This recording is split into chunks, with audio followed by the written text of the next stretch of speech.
and gentlemen, can I please have your attention? Can you dig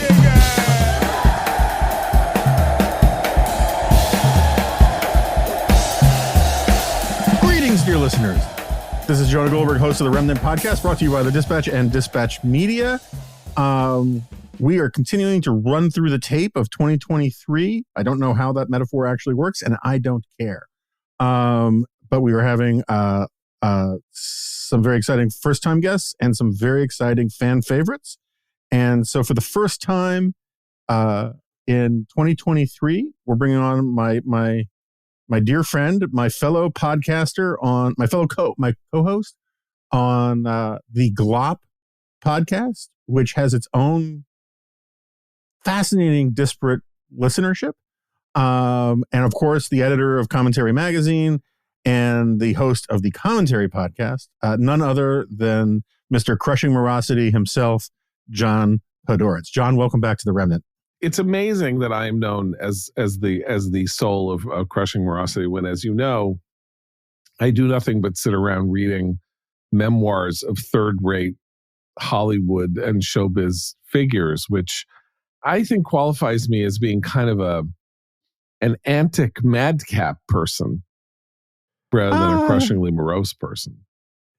I take your point. I just don't know that the lighthearted jocularity and frivolity of reading the bios of Danny Aiello and whatnot counteract all the other things in the Crushing Morosity column. Fair enough. So it's funny. I'm not going to make you do this, but as longtime listeners know, I will often veer into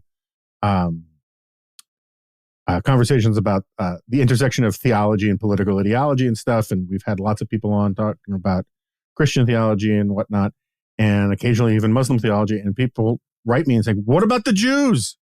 I'm not going to do that today because I don't feel up to speed on how to figure out how we're going to get more Jerusalem and less Athens into today's political stuff. But I do want, because I don't think I've ever done a podcast, at least in the last couple of years, about Israel. Figure you could, in your sleep, give me an explainer about what the hell is going on in Israel right now.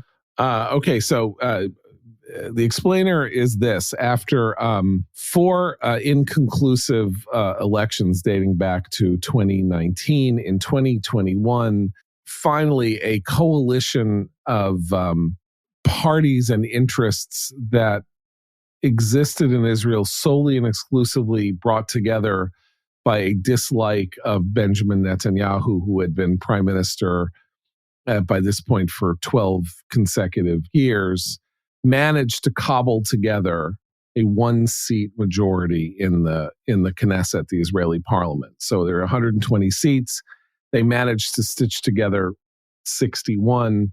The innovative or unprecedented nature of this government was that it had an Arab party in it for the first time, led by a figure who shares the last name of the head of the Palestinian Authority, Abbas, who nonetheless said he believed in Israel's existence. And whereas the Arab parties that have existed, question Israel's, are not essentially part of the Zionist project, do not support the existence of the state of Israel.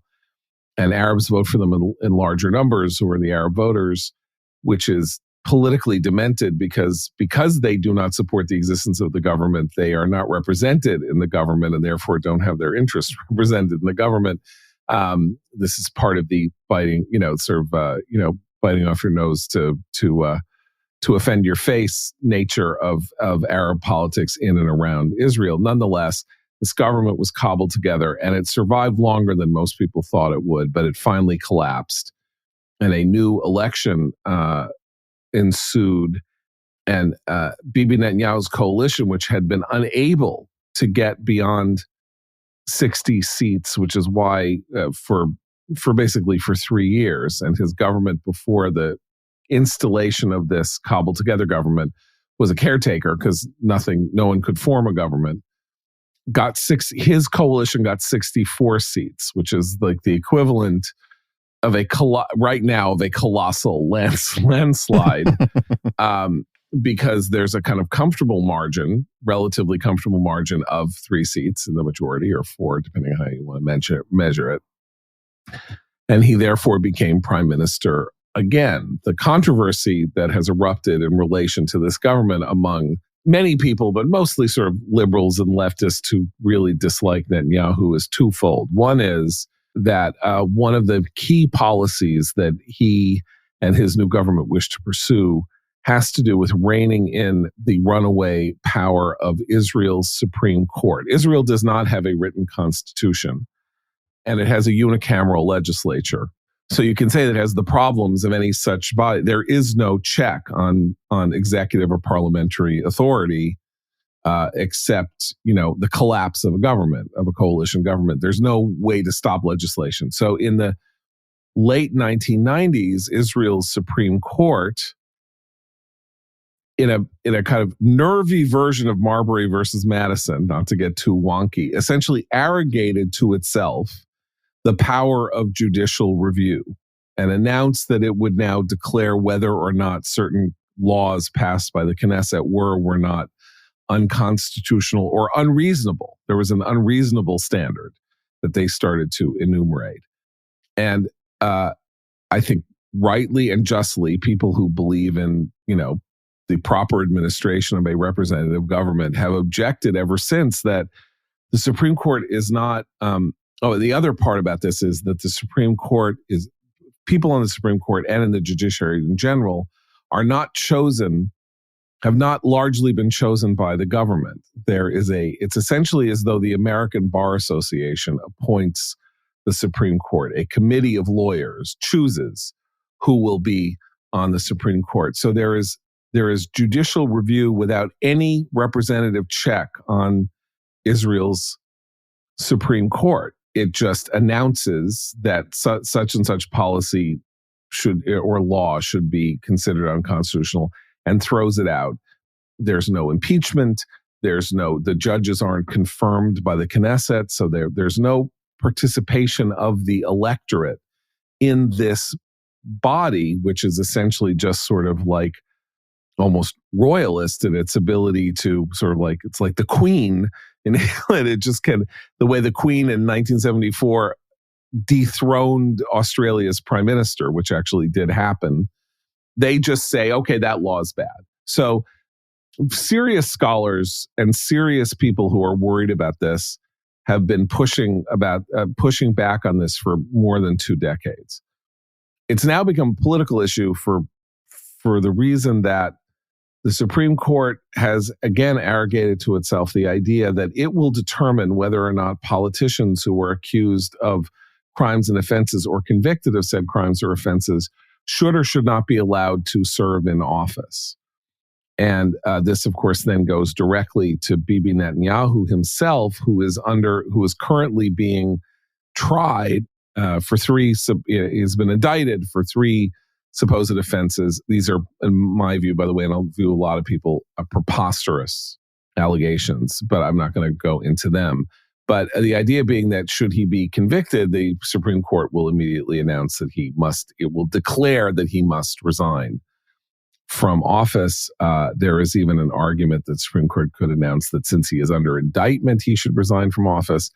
And there is another politician, the head of a religious party, it's a complicated party called Shas, Rabbi Aryeh Deri, who has been convicted of crimes in the past, who is now in the government and the Supreme Court. And the idea was that the government was going to ignore the determination of the Supreme Court that such a person should not serve as a minister in the government. And then maybe the new government was going to pass a law reining in the power of the Supreme Court, or trying to put it under under the auspices of a more representative government in which there is some review of who's on the court and voters and people who have been actually elected and all of that. And you're now hearing, if you read a lot of articles, that this threatens Israel's constitution. Israel doesn't have a constitution, and we can say that Britain doesn't have a constitution, but Britain has 800 years since the signing of the Magna Carta. That is Britain's constitution. That's why Britain it's an unwritten constitution, but it has 8 centuries of common law that function as a constitution. Israel is not yet 75 years old. It will be 75 years old in May. And it doesn't have a constitution, and it probably should, but it certainly doesn't have a lot of precedent, and it doesn't have a lot of experience with this sort of thing. And so the idea that, writing laws to bring the judiciary under some democratic checks is a threat to Israel's constitutional order is almost an oxymoron, or it's like a Rube Goldberg machine. So, all right. So let's just stop there for a second, because Okay. I actually heard an NPR news brief where they were explaining the protests, and they described the protesters of this move as pro-democracy protesters. Right. And the weird thing about that is that the Supreme Court of Israel is wildly undemocratic or anti-democratic. Right. And I'm not a huge everything has to be democratized guy, right? I mean, I want stronger parties. I think the best thing about our government is the Bill of Rights, which is the least democratic part of our entire constitutional order. So, but I remember Judge Bork back in the 90s railing about how crazy the Israeli Supreme Court has gotten. So I'm very sympathetic to this on the merits. Although there's this aspect of this thing that Bibi is doing where they're going to replace prosecutors, which are career civil servants, with sort of political appointee types. That sounds dicey to me. We have it. Yeah, but US we also have lots of checks and balances. We have lots of checks and balances. I understand right? that, but I'm saying that every moment, every point at which you say, this is illegitimate, the forces inside Israel that are pushing some of these reforms are all looking at the American model.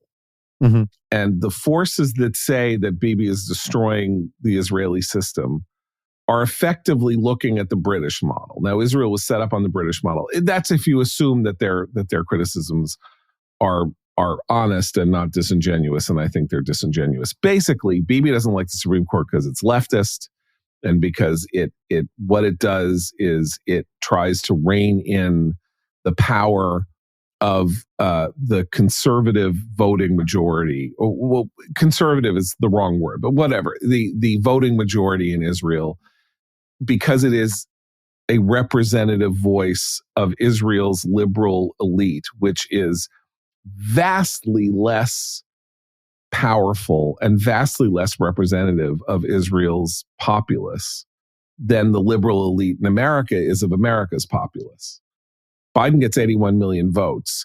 The leftists, who sort of are the voice of these protests that you're seeing, the two major left-wing parties in Israel, Labor and Meretz, now got 7 seats or something like that, or 8 seats in this government. Labor ran Israel for the first 30 years of its existence and has collapsed in the wake of the failure of the peace process, the Oslo process, which it incepted, brought about, pushed through, and then saw, to its horror, the second intifada break out in Israel after Israel made an offer of a Palestinian state at Camp David in 2000. Ehud Barak, the then Labor prime minister, Yasser Arafat rejected that offer and instead started a terror war that killed more than 1,000 people and had the country of Israel in a sort of in a kind of nightmarish defensive crouch on the streets of its cities for 3 years.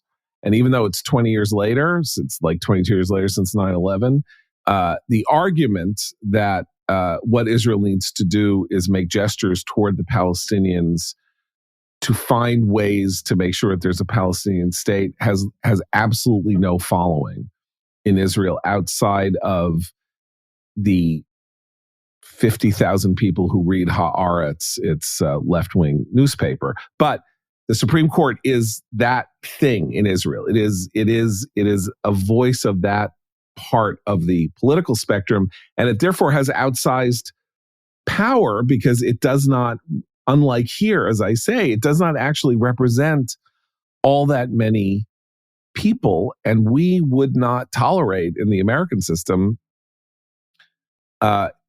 It's a little like the way a lot of us felt about the healthcare. I'm sorry, I'm trying to think of the term. For some reason, I'm blanking on it. The public health officials in cities in America during COVID, like Barbara Ferrer, the healthcare, the public health commissioner of LA, who would sort of declare that everybody needed to, the sidewalk sheds should be were going to be closed. Who was she? She wasn't elected by anybody. She isn't even a doctor. That stuff where it drives people crazy, that is the Supreme Court in Israel. Now, that said, I'm also not a Democrat in the way that, the way you said you were not a Democrat.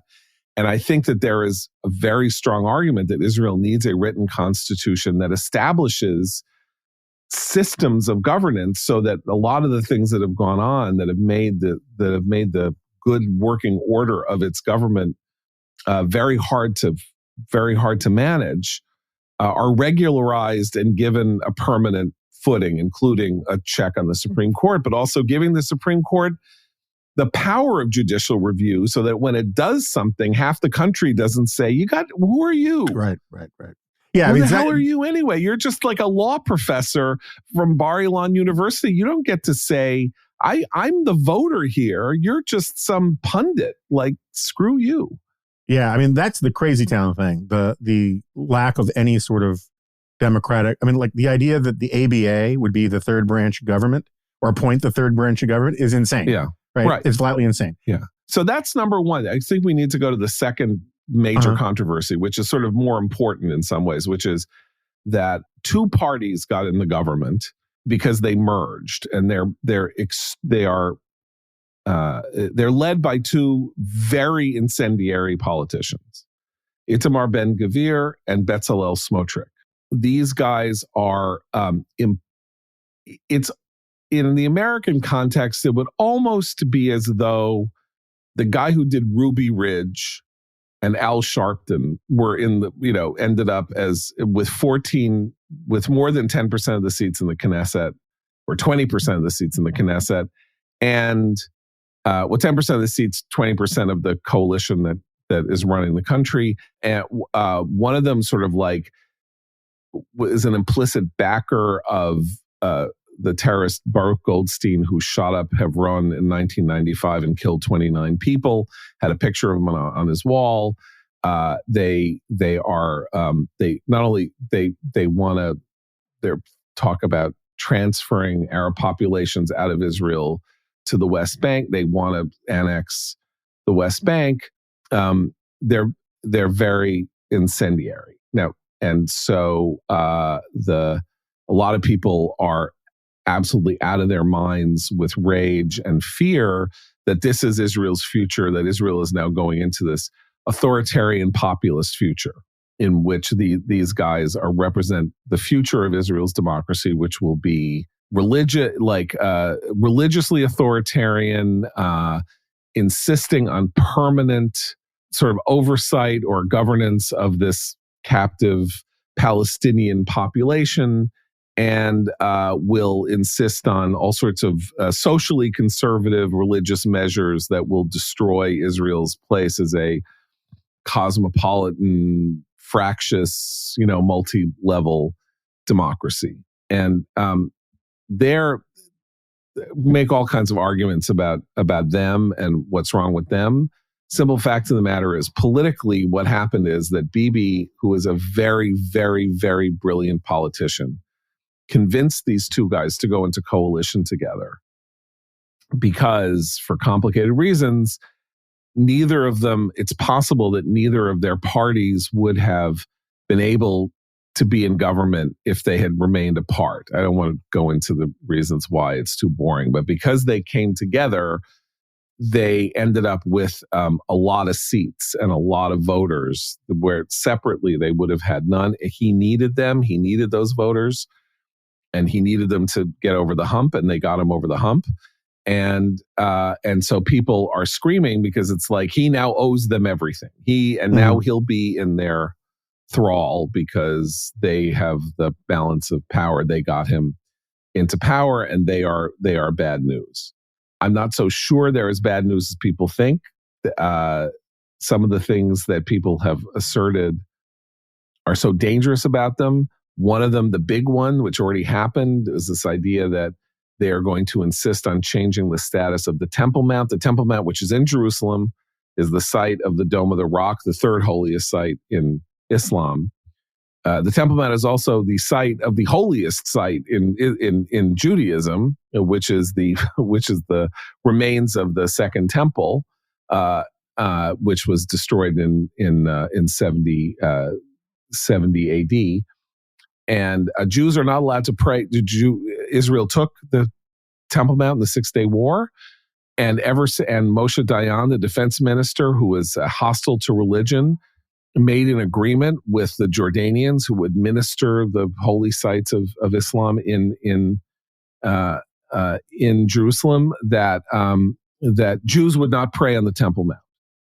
So it's literally the case that if you're a Jew, you go up on the Temple Mount and you move your lips to say the Shema, for example, which is the central prayer in Judaism. Hear, O Israel, the Lord our God, the Lord is one. If you move your lips, a cop will come up to you.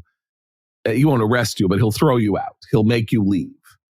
You cannot move your lips because it will look like you're praying. So in Israel, a democratic state, the city of Jerusalem, which is, the eternal capital of Jerusalem, the one place in Israel that no one it is forbidden to pray as a member of your religion is the Temple Mount for Jews. Muslims can pray anywhere, Christians can pray anywhere, Baha'i can pray anywhere, Satanists can pray anywhere. Jews cannot pray on the Temple Mount. And so Itamar Ben-Gvir, one of these guys, took a walk on the Temple Mount and prayed a little bit. It's not clear if he prayed or not, but he took a walk on the Temple Mount. Years ago, when Ariel Sharon took a walk on the Temple Mount, that was considered one of the causes of the Second Intifada. Anyway, whatever is the case, he did it and nothing happened.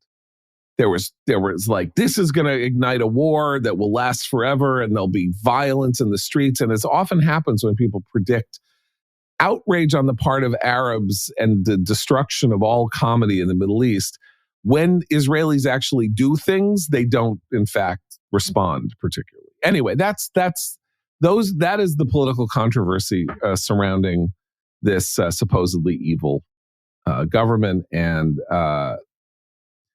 the Palestinians now, as this is a new government, are testing it. So last week there was in the refugee camp city of Jenin on the West Bank, which was the epicenter of the Second Intifada, which is where all the bombs were being made during the Second Intifada, the suicide bombs that were strapped to people's chests. Israeli commandos, sort of like on Fauda, if you watch Fauda on Netflix, interdicted a cell of 7 Palestinians and killed them as they were planning attacks. And then 2 days later, a 21-year-old kid in East Jerusalem shot 17 people, killed 7, injured 10 on their way into synagogue or in synagogue for Friday night services, Jews. And so you've had this bizarre thing happen over the course of the week where Western journalistic opinion basically is what both sidesing this. So Israel killed Palestinians and the Palestinian went and killed Jews. The Palestinian killed and shot 17 people who were on their way to prayer. The Israelis killed 7 people who were part of a terrorist cell. How are these equal? This is Western. This is when people say that the treatment of Israel in the media is despicably, one-sided and repulsive. This is what they're referring to. So, 2 questions. One is going back to the structure of the Israeli government. It kind of is reminiscent about that Jackie Mason routine where, you put Italians in uniform and they can't do anything. Fight now. And you put Jews in uniform and all of a sudden they can fight, that kind of thing.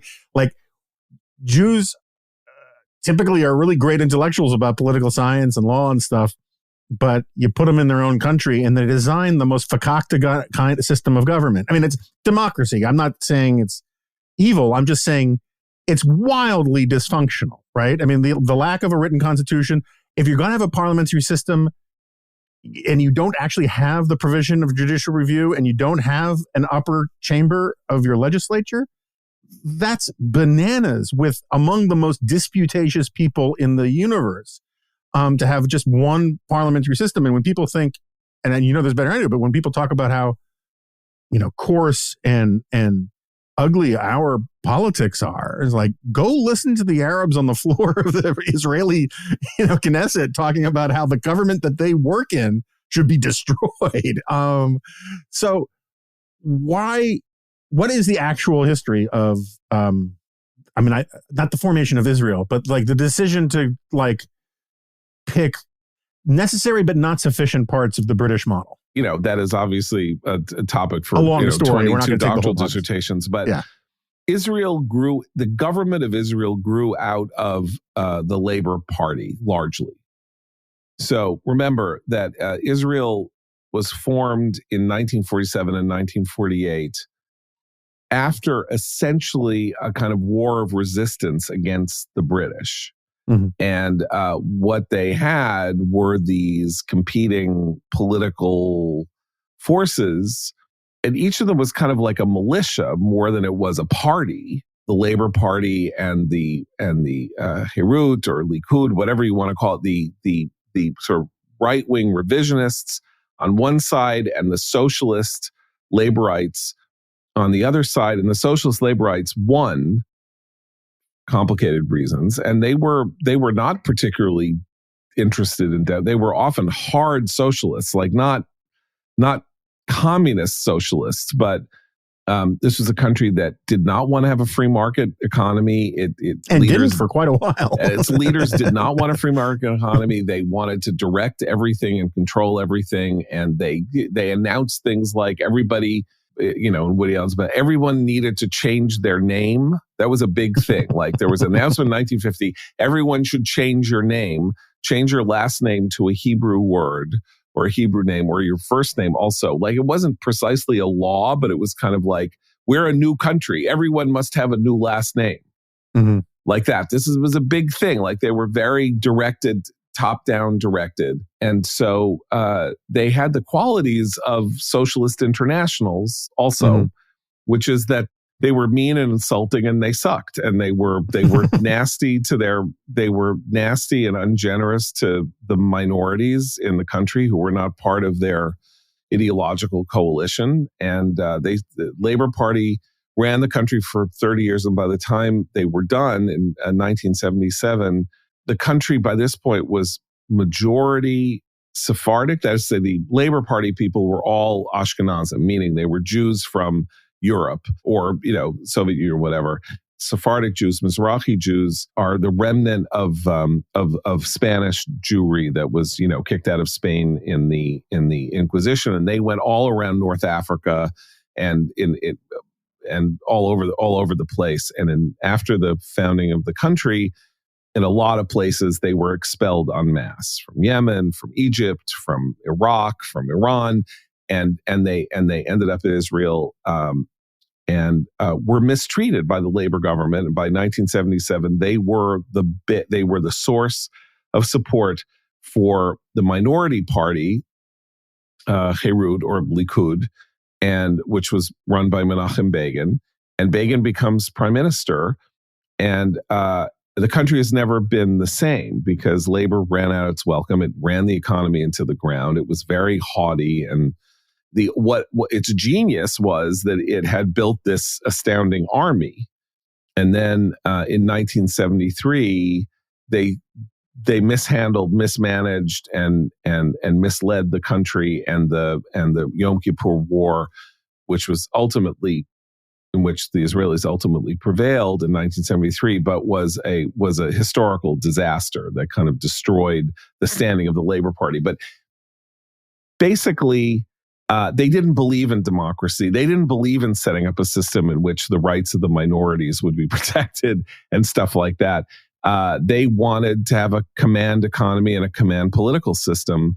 And so they didn't want to have laws that limited what is our Constitution. The purpose of the Constitution is to limit state power. That is the purpose of our Constitution.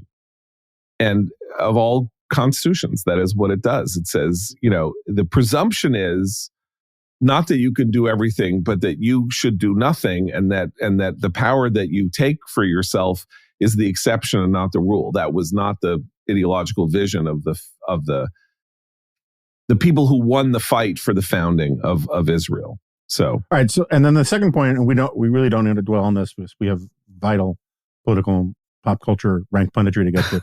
But you said, as you were so wont to do, while trafficking anti-Israel liberal talking points, that the Dome of the Rock is the third most holy site in Islam. And I have friends, and I think the Venn diagram with your friends overlaps considerably, who tell me, I am not studied on this, this is what they tell me, that this is largely a myth. That if you read the Quran, the Dome of the Rock's just not a thing in there. That this was sort of created as, I'm not saying it wasn't a holy site. Sure, it was a holy site. But if you look at Islamic history, there are obviously Mecca, Medina count as like the top two up there. But then it was places like, the Hagia Sophia in Istanbul or wherever. There were other places. And the idea that the Dome of the Rock was number 3, pardon the language, with a bullet of holy sites right. is sort of a modern invention to justify outrage there. I don't know if that's true, but I've heard this from various people. What I gather is that the Dome of the Rock is reputed to be the site from which the Prophet Muhammad ascended to heaven on his steed Barak. Interesting name, Barak. Barack Obama. I know, but Ehud Barak. It means lightning in Arabic and Hebrew. This also raises one of the far too rarely asked questions: is do all horses go to heaven? Did the horse come back down after he went through the clouds? He ascended to heaven, and I guess one assumes that he is up there in a lovely pasture. But anyway, that is, I believe, the source of the idea that that the Dome of the Rock is the third holiest site. Now, by the way, I didn't know that there were lists of. I mean, does Catholicism have? I assume that the Vatican is the holiest site in Catholicism, but I don't know.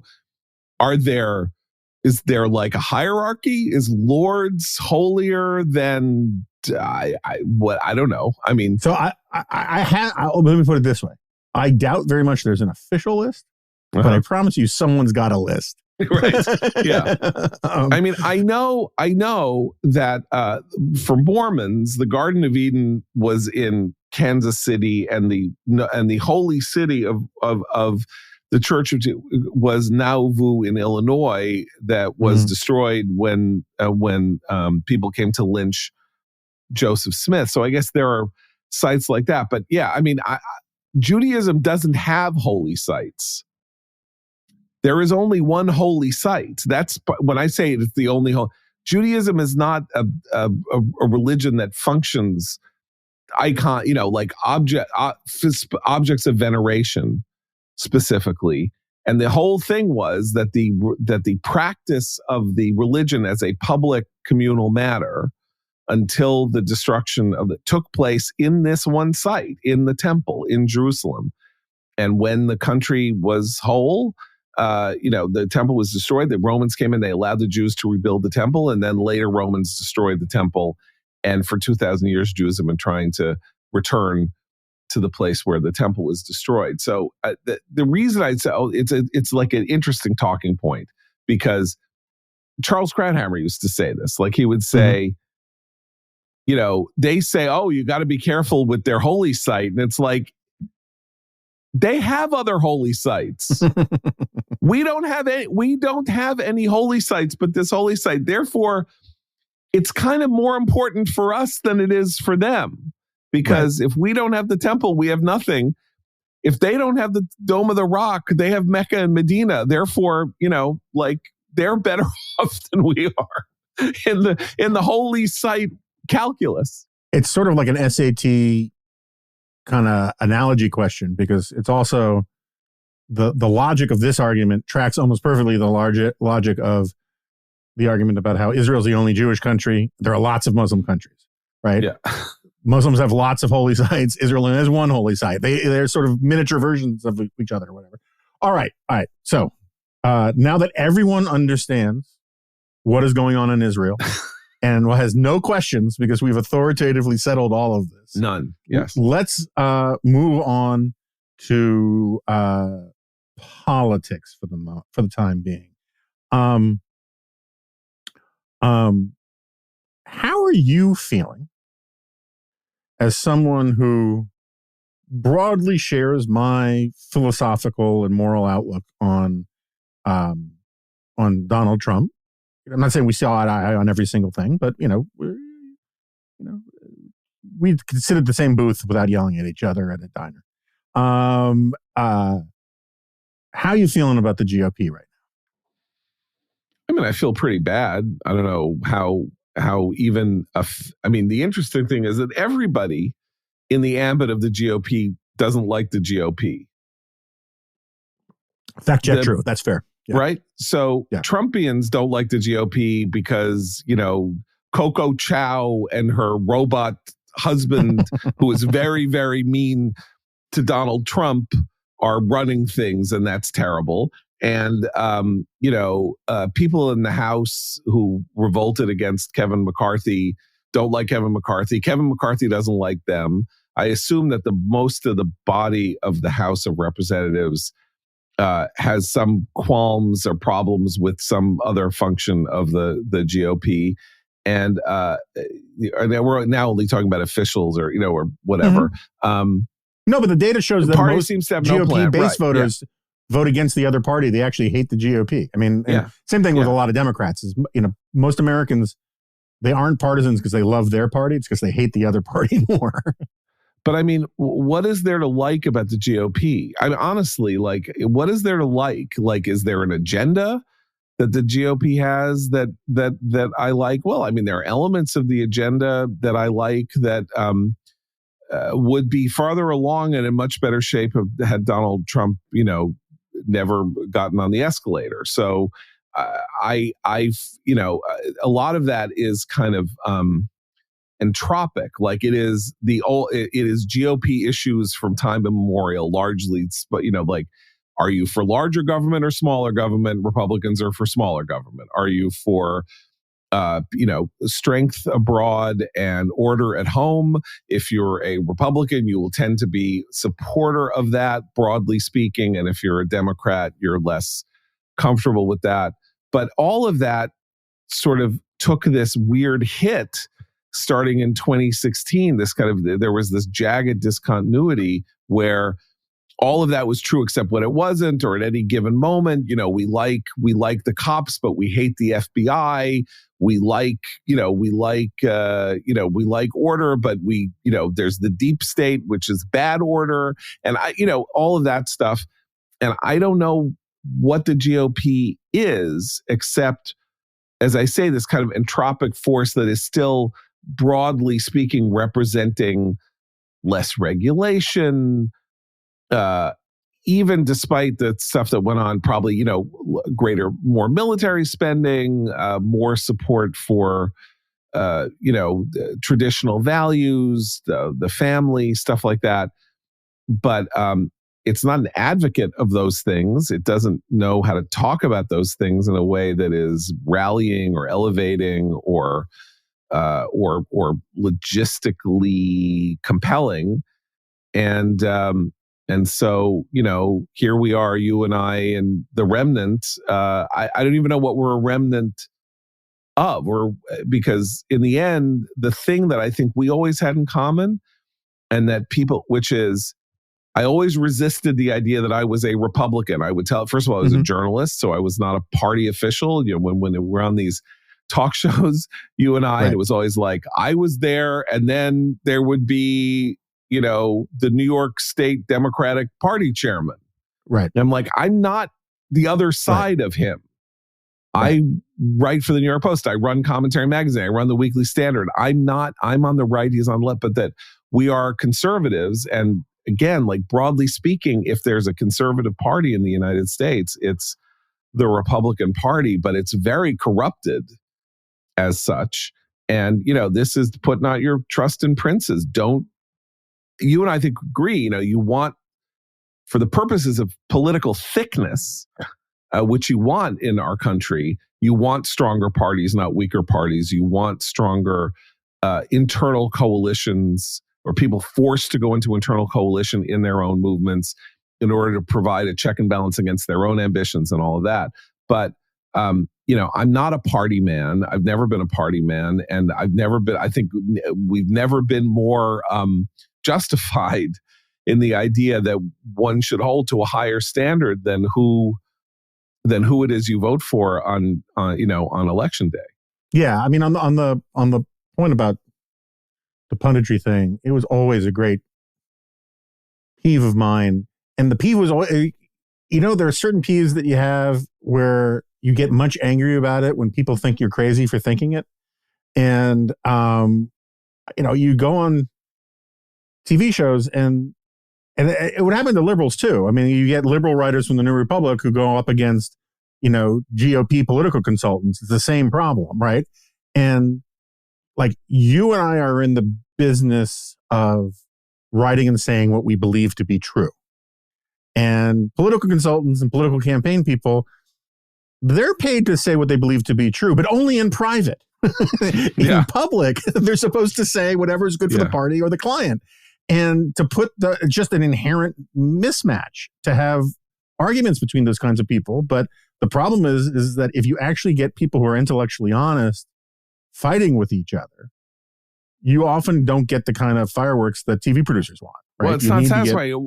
I think what's even more important about what you just said is one of the things that has been the crucible for you and me and others since 2015 is that what you said there was just a base truth about what it is to do what we do. I'm not elevating. I'm not saying that what we do as writers or columnists or whatever is better than anybody else. But kind of the base rule is you're going to people and saying, here's what I think.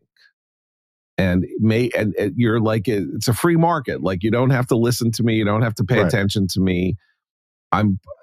If I'm compelling and you're interested, I can be of use to you, whatever, go ahead. It's when suddenly it became the case that people whose job it is to say what they think weren't saying what they thought, that everything started to go totally haywire. And when people that you knew who knew what was wrong with Trump would start sucking up to Trump, or people who knew whatever, it was like everything was reversed, because it's like, what else do you have? Right. What are you representing here by being disingenuous about your own opinions? It's like my favorite moment in the 1990s when this guy, Josh Steiner, I can't remember if his name was Steiner, he was a deputy at the Treasury Department, and something happened, and his diary was subpoenaed. Mm-hmm. And had some entry that was injurious to his boss. And he said in open that he had lied to his diary. So it's like that the only way you could get out of saying, yes, my boss did something illegal. I don't remember, it was in the Clinton administration, I don't remember what it was to say that he had lied to himself in a piece of writing that he had done to himself that was, locked away with a tiny little key. And that this was fundamentally what sort of happened in this invasion of the body snatchers was all these people who thought one thing for 30 years suddenly were saying that they thought another thing. And I don't know, either they were being disingenuous or they all went crazy. And neither one of those answers is even remotely, comforting. So just to remind you, because you brought up the lie to the diary story a couple months ago on the commentary podcast, and I texted you afterwards, as I often do when I disagree with you guys about that podcast, to scold you because you had forgotten the best part of that story, and you've done it again. Obviously, yes. Where I believe it was, now I'm going to probably get something wrong here, but I believe it was Anthony Lewis explained that this guy who lied to his diary couldn't be a bad guy because he had been friends with him since he was a little kid and loved to sing the Felix the Cat song to him, and actually wrote in a column that during this scandal, this grown law school graduate guy who says he lied to his diary called him up in a state of anguish. And Anthony Lewis, then arguably one of the three most prominent New York Times columnists in America, sang the Felix the Cat song to him over the phone. Now, we have big hearts. People do strange things in private. Yes. I wouldn't write it up in a column. I'm having this memory, and I don't know if I'm right about this because it's too good to be true. I'm actually looking this up to figure out. Interestingly enough, Mr. Steiner's Wikipedia bio contains absolutely no mention of. It just mentions that he was in national as a result of the Whitewater investigations. So apparently he had lied to his diary about that. But the Felix the Cat thing, I have some dim memory of an early meeting at the Weekly Standard where our Monday morning meeting erupted into a group rendition. Okay, hold on, I found it. I slandered Anthony Lewis. It was Roger Rosenblatt. Oh dear God. Yes. The Felix the Cat song to him. Yes. My apologies. I think we broke out into the Felix the Cat song in tribute to Josh Steiner and Roger Rosenblatt. So should we do it now? Felix the Cat, the wonderful, wonderful cat. Okay. No. Besides, whenever I'm much he gets more partial. he digs into his bag of tricks. Okay. I am much more partial to the McGilla Gorilla song. That is better. And not to mention, of course, the Underdog song, which is actually a legitimate great song. It is. That all those are great. Speed of Lightning, Power of Thunder. Something all fighting all who rob or plunder, Underdog. Do you remember who did the voice of Underdog? Who's that? Wally Cox. Really? Wally Cox was the voice of Underdog. And Wally Cox was Marlon Brando's boyfriend, but we can jump over that. Just let that marinate. You can look up Wally Cox and Marlon Brando, most interesting duo in history on Wikipedia. But let's move on. Okay, so let's we got to do our fair and balanced bit here. There's been some breaking news. I can't quite figure it out, but apparently the FBI has searched the Rehoboth place again. I think it hadn't searched the Rehoboth place at all. Oh, it hadn't. Okay, is that what happened? No, it had only searched Wilmington. This is interesting, by the way, because I looked this up. So Biden's house in Wilmington, right? So Biden is vice president right till 2016, early 2017, and he there's all this talk that he brought some papers from the Senate. Which Dick Durbin said was really bizarre that he could have brought papers from the Senate because the way they do it in the Senate is they bring it into your office and you read it and then they take it away from you. Right. But it might have made sense for this stuff to be at his house in Wilmington because that was house in Wilmington. The house in Rehoboth he bought in late 2017 or something like that. With Chinese money? Just kidding. Go on. Yes, probably. Anyway, probably. So if this is all just happenstance, it makes sense in the happenstance thing that boxes were taken to this office in Washington as they were transiting out of the White House. Or he had stuff in Wilmington because he had collected it over time, Senate and vice president. Makes no sense for anything to be in Rehoboth unless it was brought there on purpose, because he moved there after both things. That's why the Rehoboth search is interesting. And we still haven't gotten to the bottom what the 6 items is, right? That's right. So there are 6 items. They said they took from but items was a very carefully chosen word. Right. Well, so the reason I bring this up is I have a very prominent lawyer friend who is not David French, not Sarah Isger, not Andy McCarthy, who's actually like in the mix, still doing lawyer stuff. And he was telling me about how he had picked up, as he has many times in the past, some of the evidence from a trial. And you go in and you have these checklists, and it's, you check off that this is the evidence that was handed over, check off that this is the evidence that was used in court, and then you check off. I'm messing up what the checklist is, but it's like that. And then the thing that you check. And he would say, so I went and picked up my client's evidence, electronics, and the way it says it on the envelope is 5 items. And the 5 items were 2 laptops, a phone, a USB drive, and some documents or whatever. That's, whatever it was. And like, if you're in a pedophile case and you seize a thumb drive with 100,000 images on it, it's 1 item, right? So I have this theory, in part from this conversation I had with this lawyer friend, that up until now, I've been very open to the idea that this was incompetence. That, he's an old guy. He's got a half century of paper all over the place. And that he screwed up. Careless doesn't mean he's innocent, right? That's not an excuse. Normal people go to jail for some of this stuff, but it wasn't sinister in any way. I am now starting to come around to the view that there is something about Hunter. And I don't think it's something about Hunter that is necessarily some grand conspiracy kind of thing, but just something damning, embarrassing, terrible about Hunter, or maybe his brother, or whatever it is. But this is feeling more cover-uppy than incompetent to me. Am I crazy about that? No, well, we don't know if they found anything at Rehoboth. Rehoboth, that's why I tried to make this point about the timeline of the ownership of the house in Rehoboth.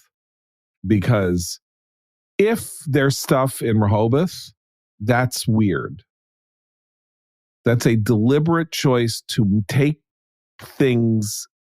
Like I say, you can understand there was something in an envelope and it went to the Penn Biden Center. Right. You can understand that there's a box in his garage. Again, as you say, ignorance of the law is no excuse. Sloppiness is not an excuse for committing a crime, taking classified documents beyond the 25-mile limit outside Washington. As you said, people have been prosecuted. Their lives have been ruined for less. But if there's stuff at the house that he bought a year after, moved into a year after he was vice president, it had to have been brought there and placed there. Now, that doesn't mean that they found anything, but if they found something, it changes the definition of what Biden was doing with classified information and whether he was hiding it deliberately and not as a result of oversight or sloppiness or carelessness. It just does. But also, we found out yesterday that the FBI had in fact searched the Penn Biden Center in November, right? And it has been, I understand the reason for the talking point about you have to come up with something that's a contrast with Trump, right? Because they're both guilty of the same underlying predicate crime, which is inappropriate possession of documents. Trump has more, maybe they're more sensitive, whatever, but they both cross the Rubicon, sort of threshold question the same way. And so they leaned heavily into this transparency thing. But they haven't been transparent. They just haven't. I mean, they haven't obstructed justice the way Trump allegedly has, but they've not been transparent. Part of this is something happens that's bad, right? Somebody finds these documents at the Penn Biden Center. Now, again, let's assume all innocence. It's not like, oh my God, we better go search the Penn Biden Center. It's no, we're just closing up the office. Okay, we can take that as an argument. So they find something and then they're like, we were totally above board. We called the archive and, everything went fine. And that's their spin when they come out with it. They don't want to say it before the election because they don't want to have this issue muddy up the election. So they'll take a hit for that, but there's no crime in that. Just he doesn't have to say that they found something and told the archive. They decided to do it at a time of their own choosing, pretty much because they knew that the Justice Department was going to have to name a special prosecutor probably. But they, again, in all innocence, so they do this, and then the spin doctors come up with the spin. This is where the problem all starts, because the spin doctors don't actually know what's going on. Right. They're like, we'll just say that we're being totally transparent. But maybe it's not wise to say you're being totally transparent unless you know you're being totally transparent. Right. This is sort of like, I don't want to analogize this to Watergate or previous, but it's like whenever somebody tries to fix a scandal, but they don't have all the details, they make the scandal worse, but it's not their fault. It's like, should we say that we're being totally transparent? And Biden says, yeah, we'll say we're being totally transparent or something like that. But the people who know that there's a lot more crap going on behind the scenes aren't telling them the truth or aren't giving them the full fill. And so everything that's been said about this, we cannot take at face value. We don't know what's going on. And the presumption is, well, Trump's a bad person and Biden's not a bad person. So everything Trump did was bad and he does bad things. And I'm not unsympathetic to that view. And he still said, I get to keep it and all of that. But none of that, just because Trump is a bad person and does things in a bad way, doesn't mean we presume that when Biden is caught doing the same thing, that he's a good person who just made a mistake. Right. And also, just as a matter of, you can fact check me on this, but as a matter of law, there is no law on the books in the Federal Register or anywhere else that says, so long as what you did wasn't as bad as what Donald Trump did, you're in the clear. Right? It's just not the standard. For the media, it's the standard. This is better than Trump. This is worse than Trump, blah, blah, blah, blah, blah. But if you're a prosecutor, I understand because of the politics and the optics and all, yada, yada, yada, this is really good, been really good news for Trump. But as a matter of just simple law, the fact that one person got away with 10 murders doesn't mean the guy who gets away with one murder that you have evidence against should get off scot-free. Yeah, I'm even more unnerved in a larger sense, which I've talked about in our podcast, but it's sort of like a deeper, which is, people are like, okay, well, now Trump will never get indicted. Because if Trump gets, then they have to, how can they not indict Biden if Biden's sitting president? But, so Trump is going to get off and all of that. Okay, so maybe he is, and maybe if they do not prosecute these guys, if the cases are as they appear, there will never again be a successful prosecution of an official who mishandles classified information. How will a jury not be swayed by the idea that what I did was no different from what Biden and Donald Trump did? And you can't pick on me, the little guy, when those guys skated. That is the best argument ever. That's the misapplication or the unjust application of law. And if we don't have a disciplinary enforcement procedure for the mishandling of classified information, we are sunk. People are just going to, it's sort of like the misdemeanor. It's like New York, or it's like shoplifting at Marshall's or, in San Francisco. Like, you're going to go off and sell something to the Chinese. Who's going to stop you? Except your own conscience. I agree. It's sort of, and that's why I really think the problem is, of course, Congress sucks, but the need to come up with a fresh start, set of rules. Yeah, if you want to talk about how we have an overclassification problem, fine. But some things have to be classified. I just think that's an obvious fact, right? It's sort of like, my 20-year position on immigration policy is that my preferred policy is to have one. My preferred policy on classification is have one and enforce it. And if politicians have to go to jail, make them go to jail. Look, 25 years ago, longer than 25 years ago, Pat Moynihan started sounding the call. I read that book. It was a good book. That there was overclassification of information in the U.S. government. And it's an important argument, and everybody I know has made it, and anyone who is, and all of that. I'm sorry, you don't get to deploy that argument when your president, when the guy you're trying to defend because you're afraid of the other guy, purloins classified. It's like, you know what? It doesn't even matter. What is this stuff that's classified anyway? It's like, that's the discussion we should have been having in 1997 when we didn't even have any national security threats practically on Earth that we were paying enough attention to, let's just say. Like, there was a point at which we could have done these reforms. You don't get to do them to ex post facto decriminalize something that Joe Biden did if he did it criminally. Like, that's crazy talk. Yeah, no, it's very much like all of this is a great argument for doing the right thing in the moment it happens rather than being clever. If Sandy Berger had been put in jail, yes, we would be better off today.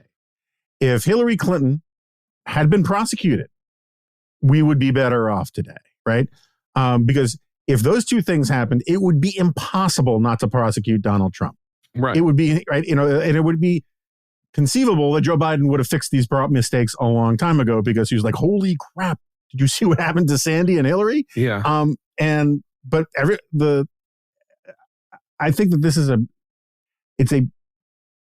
been talking about this a bit on this podcast about how, like, in ancient Rome, one of the things that they used to police and enforce the spirit of republicanism was they were constantly putting Roman officials on trial for purloining stuff or whatever.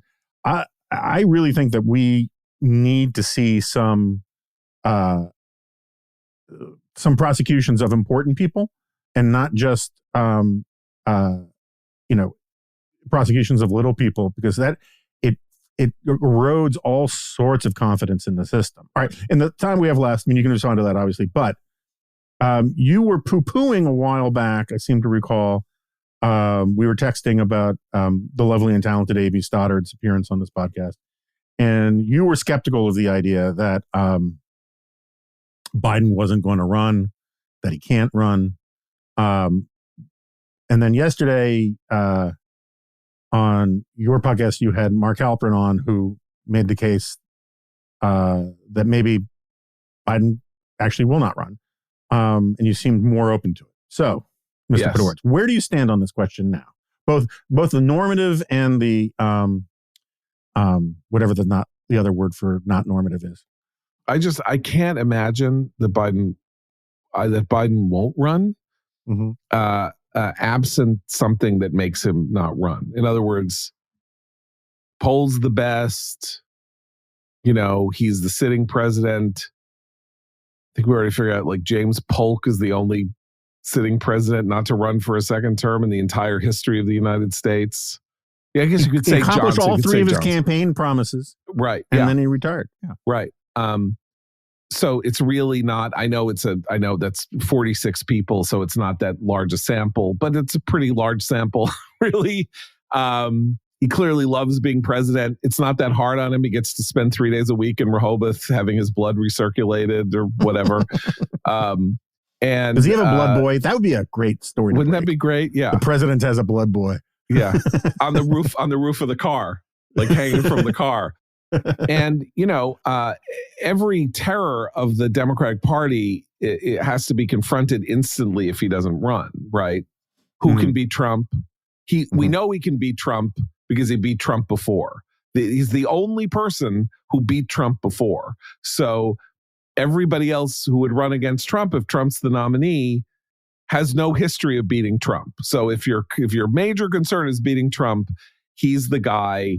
They can't ditch him. And he's got this other problem, which is if he ditches him, then Kamala's the nominee. Good luck to all of you in the Democratic Party with her as the nominee. And all things being equal, unless Jill Biden makes him stop or something happens. I mean, this is always the thing, because it's like, what is it? It's 18 months or 20 months till the election, and it's a year till the first primaries. things could happen. This could really be a bad scandal. Like the stuff could get worse. There could be whatever. He could have a health incident, all that. But all things being that there isn't like a discontinuous event that makes it like, oh my God, he can't possibly run again. He will. And neither AB, whom I love, nor Mark. Mark said it's his gut on my podcast. So that's not really an argument that he won't run again. I mean, all you're doing there is just kicking the can down the road. He runs again basically to prevent Trump from being president. That's why he ran to be president the first time. He does it again. Maybe if DeSantis is, Trump falls out, and which I also don't think is going to happen.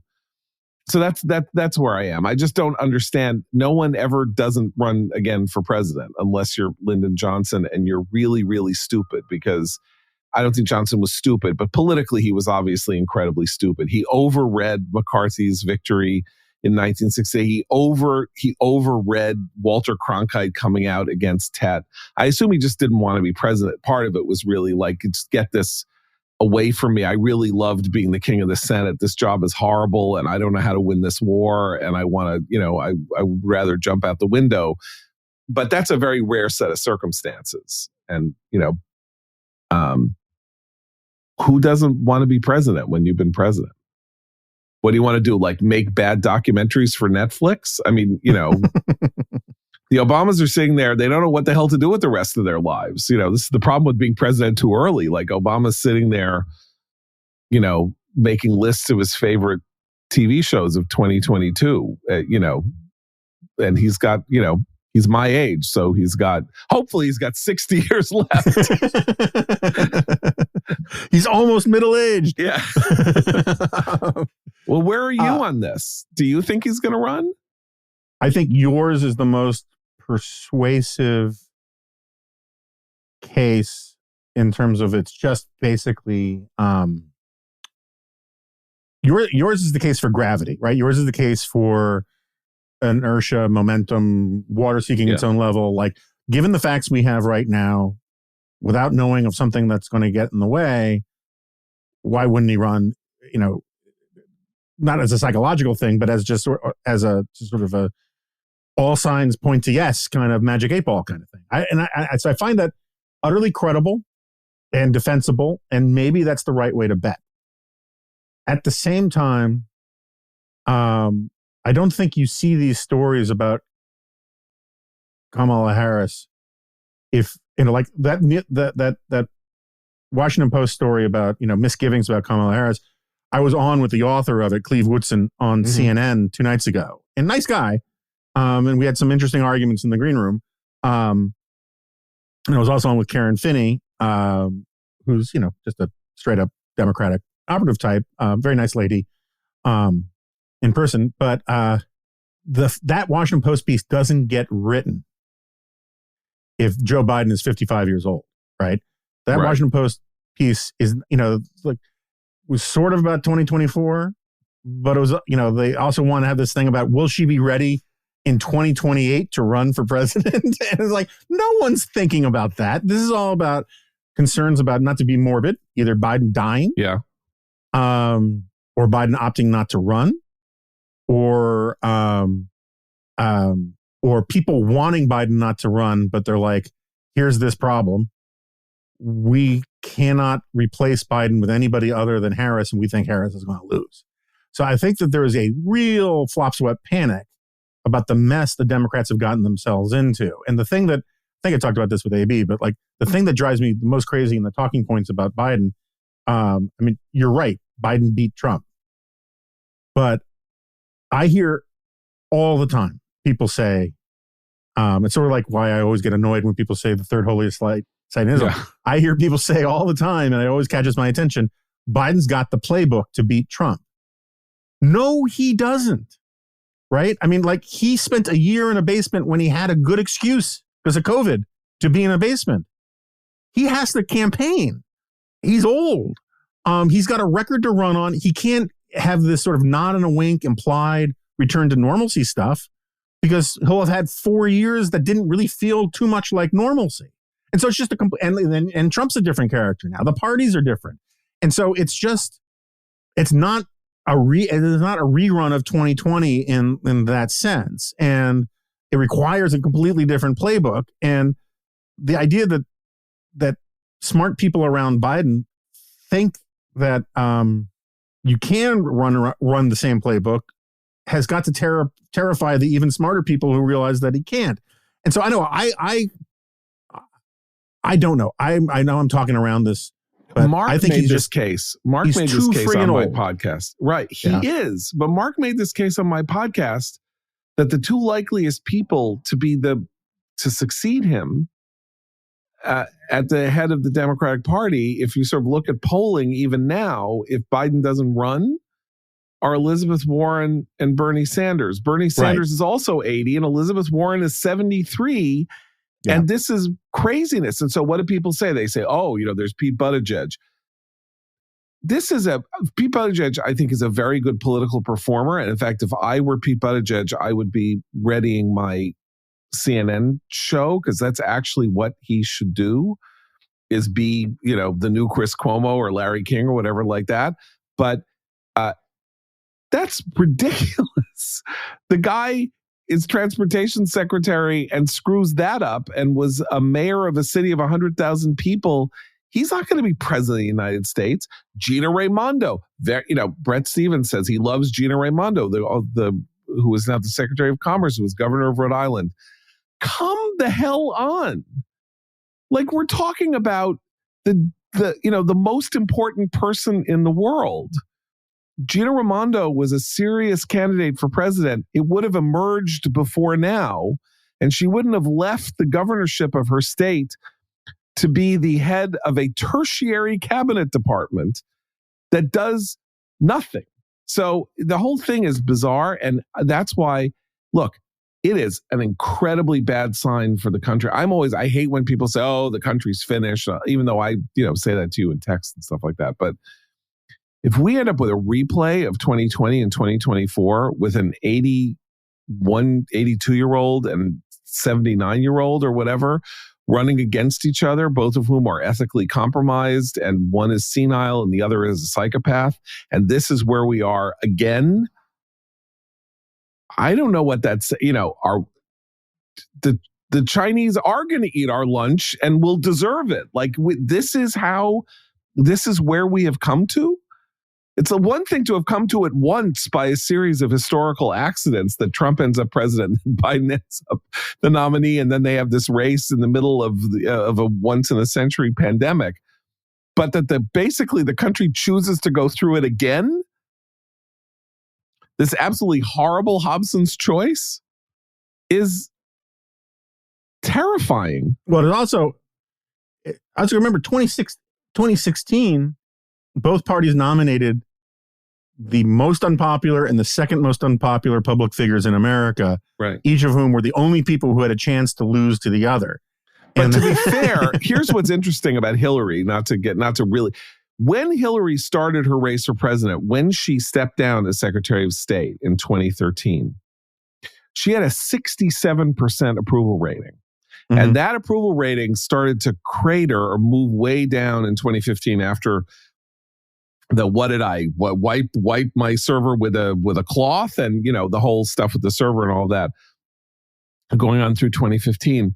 But by the time she was really jeopardized, it was her versus Bernie Sanders. Mm-hmm. Party made a perfectly rational choice to pick her over Bernie Sanders in 2016.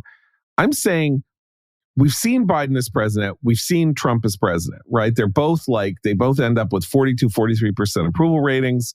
People don't like them, their own party, whatever. And we're going to do it again without historical contingency. If this goes on like this, it's not like, well, Biden has to run because there's no one else who could, they're all crazy. They've all gone crazy. And he at least says things like, I don't want to have a socialist economy. And that's like, right. Oh my God, socialist economy, how can you say that, Joe Biden? It's like, just hand me the nomination. You guys you debate. I'll stand here and speak as little as possible, which I've never done in my entire life. Joe Biden is speaking as little as possible. You'll hand me the nomination. I'll just say, I'm not crazy. I'll beat Trump. I'll just stay in my basement while he tells people to swallow bleach, and I'll win. And now he's been President Trump, and they're gonna do it again. And we're at fault. And I don't know what this says about the country, except that the entire country is insane. The whole country has now gone insane. The parties are insane. And maybe we need to just really, really, really sink low. Like we really need, sort of like New York in 1991. Like we really need to take a look into the abyss before we say, okay, we got to turn this around, because holy cow, like it's a mess. I agree. All right, we've gone too long. I promise not to keep you more than an hour.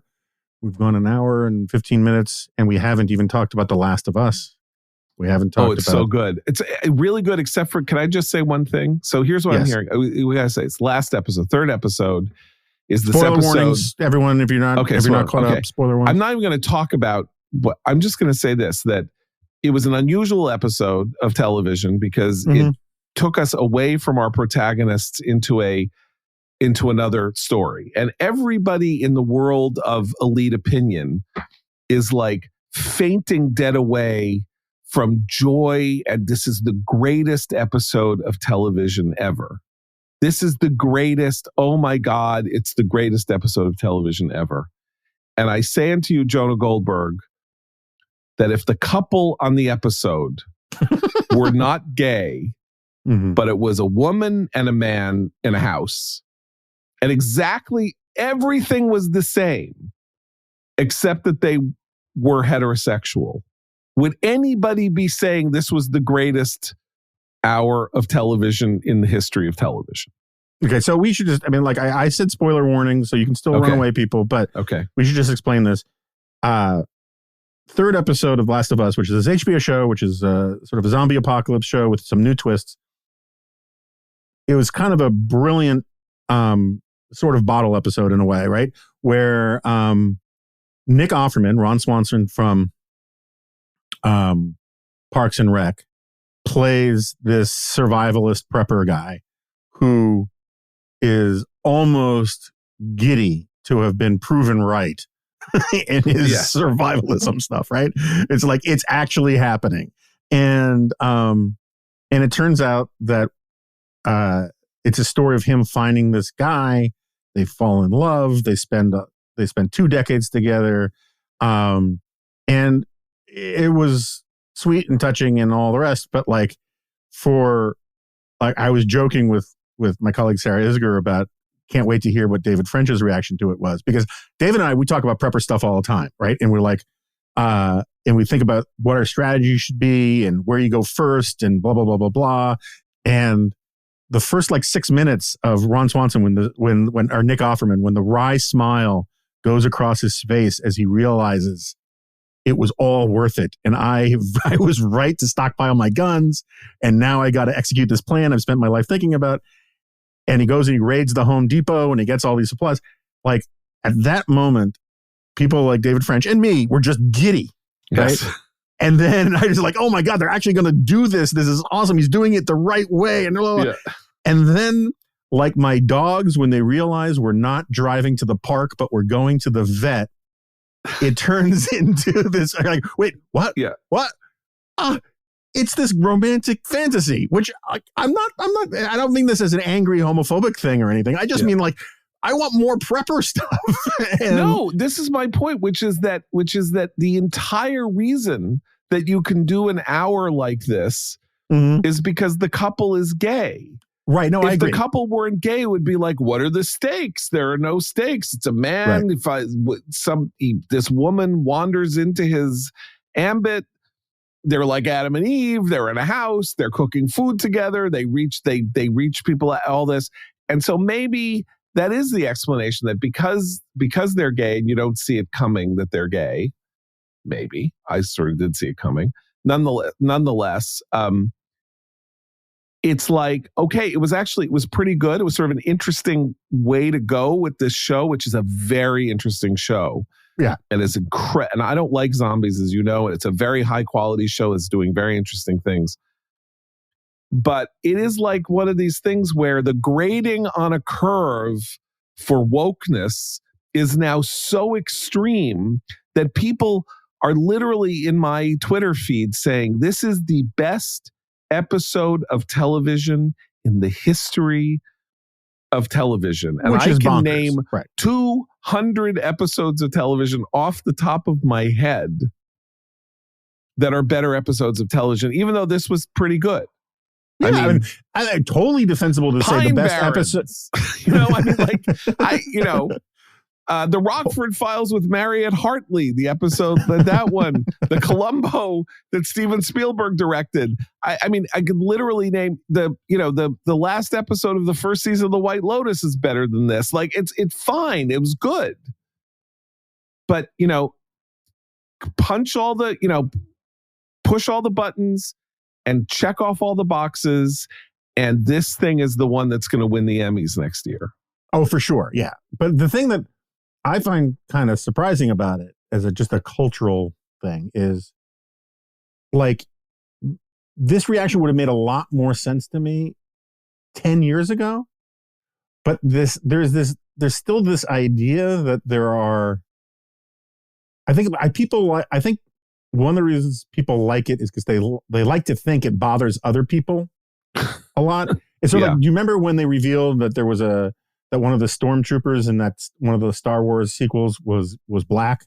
Yeah. And there are a whole bunch of liberal there was a trailer, types. Right? It was the first trailer for the new 3 Star Wars, and a guy takes off his stormtrooper helmet and he's black, and suddenly it was like, all these racists are going to say it's terrible that the stormtrooper is black before any racist said it was terrible that the stormtrooper was black.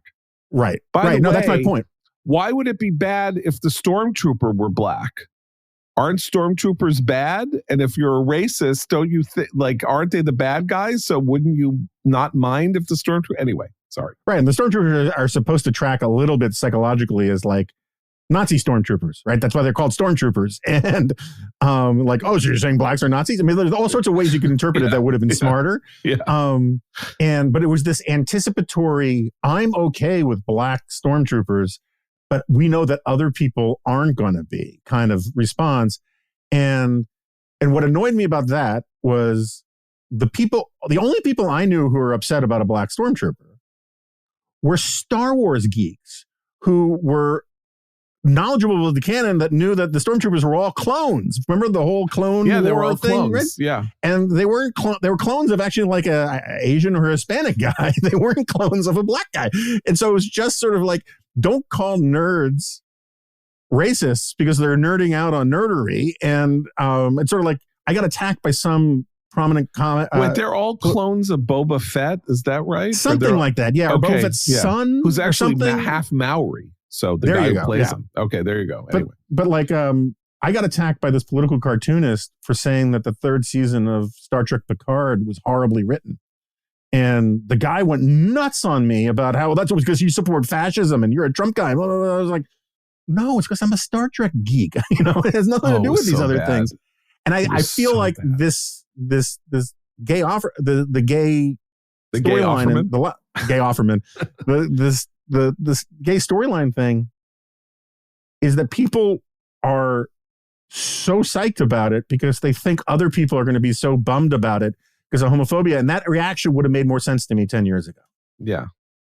Anyway, all right. Having said that, it's a really good show. And it is very, and Pedro Pascal, who is playing the lead, is like, I think, giving a potential like performance for the ages. This is some weird merger of Clint Eastwood, Kurt Russell, Bruce Willis. And I mean, he's so touching and he's so physically convincing and so magnetic. And it's really like, it's like one of those things that you could think about him the way you think about James Gandolfini or Bryan Cranston or something, as this transformative part, that sort of changes everything for him. But it's only 3 episodes in so far. Yeah, so. I'm not loving the girl as much. The one they're both from Game of Thrones, but the girl who was Lyanna Mormont, right? She was And I to be fair, I think she's a fantastic actress. Yeah, I think the dialogue they're giving her is really, really bad so far. I don't mind that, but I can understand your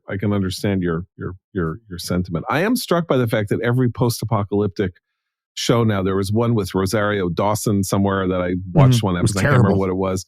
But basically now there's always a scene where they walk into a city and there are 2 giant skyscrapers that have crashed into each other. This is like the new look of the post-apocalypse. It's not just that there's grass growing out of everything, but that skyscrapers are crashing into each other, which is quite the feat, I will say. It is. Because generally speaking, you would think that they would kind of topple each other over. That part I agree with. But there is a, you remember that book came out, I don't know, 10 years ago, The World Without Us? Just sort of imagine what would happen to nature if humans just vanished. One of the points the guy made was that there's a stream that runs underneath Manhattan. And if they don't sluice out the water, or they don't do something with the water, basically a big chunk of Midtown would collapse and the buildings would fall down. So, there could be some signs to this. So. Okay, fair enough. But I think that it's explained in the show that the military attacks Boston, right? Which is where you see the buildings crashing into each other. But that would be a pretty bad F-15, F-35 fighter thing if you couldn't take the buildings down. True. Like, shouldn't they actually be able to take the buildings down if you're flying over Boston? It's not like there was anti-aircraft fire. True. That's all I'm saying. I mean, I'm just in favor of the idea of bombing Boston, but that's a different matter. All right. John Podhoretz, thank you so much for coming on. It's been too long. You guys can check out his podcast daily at the Commentary Podcast, wherever you find your finer podcasts. You can also go to commentary.org, right? That's changed. Yeah, commentary.org. You can hear it there. And of course, we have a new glop this week. And we have a new glop this week where we talk about naked people. We talk about people being naked quite a lot. I think it's worth. I think it's fair to say too much. I don't know. There can never be too much. Okay, so John Podhoretz has left the studio, and I want to thank him again for coming on. And we spent, after we stopped recording, we spent a bit of a time. Adam and John had a bit of a seminar on how you can or can't say "No, you won't." This is a podcast in Hebrew. Apparently, you can't say it, but Adam thinks he's figured out a linguistic hack that one day we'll get to. And I had other thoughts, but I cannot remember them now. And please become a paid member of the Dispatch community. Sign up, subscribe. We got Kevin Williamson, Scott Lincecum, the new politics newsletter, Sarah Isger's Sweep, Chris Starwalt, Nick Cottaggio 5 days a week, and yours truly. So we want to keep growing. We want to do all sorts of exciting things, and we need people like you, dear listeners, to help us do that. So if you can, we'd really appreciate it. And if you can't, we'll ask you again. Sorry, that's the price of doing stuff. Getting stuff for free is that people will eventually ask you to pay for more and better for not free. So with that, thanks for listening, and I will see you next time. No, you won't. This is a podcast.